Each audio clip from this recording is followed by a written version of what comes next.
Howdy, folks. Welcome to the old wood shop. This morning, in answer to a lot of criticism I've been getting, especially from upper management, that all you do is ever show yourself making a bunch of wood chips, and rarely does anybody get to see the finished product. And so I decided to take a little time this morning and kind of show some of the things that I've finished or nearly finished or beginning working on. The first thing I'd like to show you is this is two bowls, and it's they're red cedar, red oak, and they're from Bob Doyle. He had this piece of oak, and it was like a cube, about maybe 14 inches square, and I brought it home. I cut it in half with the chainsaw, and I made two bowls. This is the first one, and these black lines, they're cracks. I'm not quite sure why they're black, but they're cracks. And I made this as a bowl, and it's pretty heavy, which oak is, and I was afraid to make this too much thinner because these cracks go all the way through the wood. So that's one piece out of the block from Bob.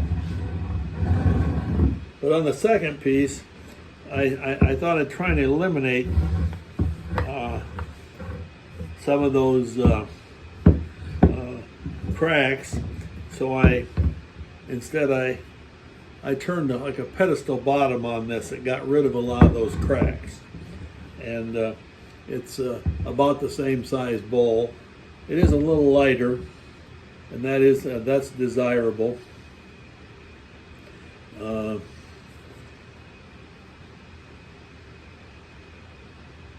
Of all the hundreds of letters and emails that we get every week here at World Headquarters, we're beginning to see a pattern. People kind of want to know how the heck did that turn out? You said you were working on a piece of red oak, and I'd kind of like to see how it turned out, and mostly I don't take time to show that. Sometimes I do. This is a piece of red oak. This is a piece they got from Bob Doyle. He took a log and he split it with his axe. So I got the other half somewhere, and decided to work on this one first because this area here had a branch that came out, and it looked interesting. And in the process of turning, it all came out, and it left a deep hole, a deep void here.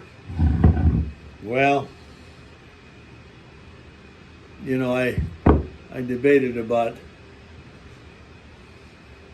whether I should try and do anything with it. It'd have been easy just to let it go and say, hey, that's the way it is. But the next day I came down and looked at it, and I thought, that darn thing is that's just too big a hole.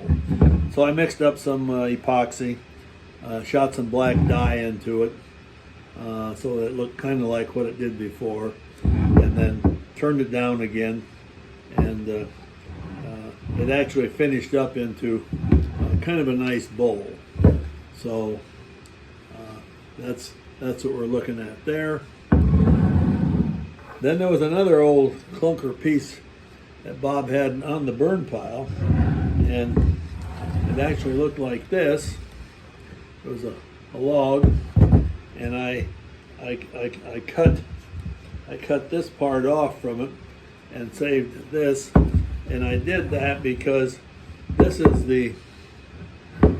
the part that had a crotch in it. and I thought that might be interesting. Well, it's pretty distressed wood. So this is the main branch, and then these are the two legs of the crotch. And I seen something on YouTube that I thought, I could try it. This is a piece of wood that, if it doesn't turn out, it's not much lost. Instead of just hollowing this thing out like I would normally do and make a bowl, I decided I would leave this centerpiece on here.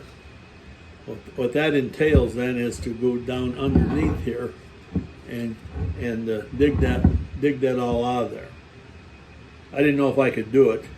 I've seen it done a number of times. I thought, well, I think I can do it. Turns out it worked out pretty good. Problems with it are that in these areas, it's very hard to sand, and this wood is pretty distressed and soft grain that tears when you try and turn it. And so I ended up deciding that sanded it as good as I thought I could, and just start putting finish on it. So it has 2 coats of sealer on it now. So today I'll resand this lightly, outside and inside, and I'll start putting on some of the regular finish. The finish will cover some of this stuff. It won't cover it all. It will always be kind of distressed, but I think at this point, and you can see it's got a lot of wormholes and insect bites and stuff. I don't know. I think it's going to be okay. So that's this piece. And then we got this thing. I think I'll work on it today. I'm not sure what I'm going to do with it. Most likely some sort of vase. Or perhaps a chalice. I don't know.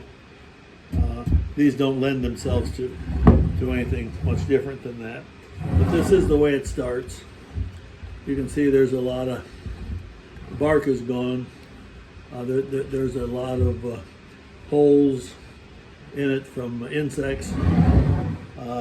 Sometimes that works out pretty good for you, sometimes not. So the one piece that I got left that is not from Bob Doyle is this piece of cedar, and this is storm damaged wood. And I might add that Bob's wood is also storm damaged. So everything that we've been working on the last couple of years is from wood that was damaged in the Dretchow storm. This is cedar. With its red and white, it always turns out pretty dramatic, and it's kind of nice. I decided that I would leave it glossy rather than try and dull it down a little bit with rubbing compound, abrasive paste. So that's where we're at there. So folks, most of these things have been videos. Unfortunately, I haven't named or numbered the videos, so when people write and ask whatever happened to that red oak piece, I'm not quite sure which one they're talking about. Anyway, that's it from the semi-fast lane here. I'm hoping that the upper management sees some of this and takes that into account in my next evaluation. So anyway, thanks for watching. Have a good day.